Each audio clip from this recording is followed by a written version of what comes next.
Inside the box is a frequently asked questions booklet. It goes through some troubleshooting issues, what it can and can't do. I did not read through all this because I haven't had too many problems with it so far.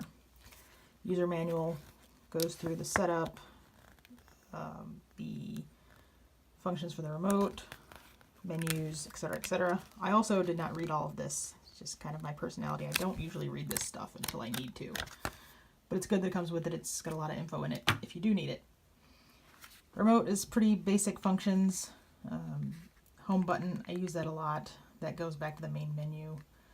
It does work as an air mouse, so you can use a pointer or you can use the directional pad. Go back and forth, select things. I've got about 3 mini projectors now, cube projectors, these type. I use them a lot for work, for presentations and showing photos. I'm not a fan of these. They're all essentially the same. I don't think I've ever gotten one with a projector and it was any different than this.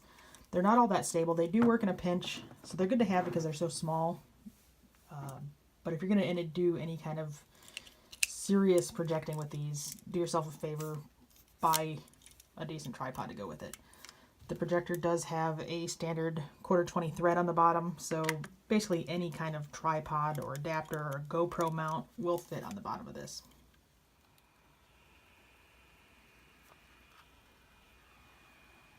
Definitely the coolest feature that this projector has that my other ones do not is the automatic keystone correction.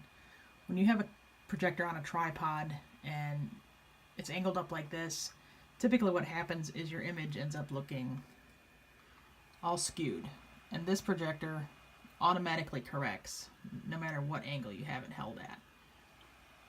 It's kind of hard to see in the video because I have the lights on, but as you can see, no matter how I turn it, it adjusts automatically,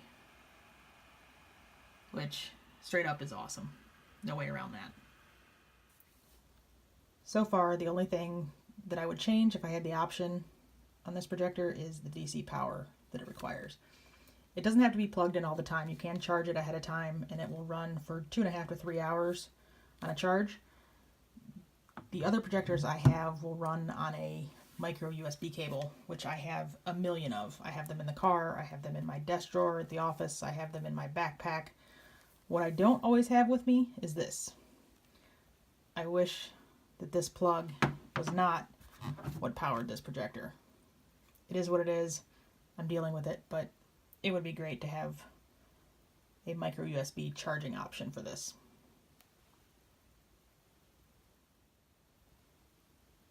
Even taking in the lack of micro USB, here's something that this projector will do that my other ones will not do.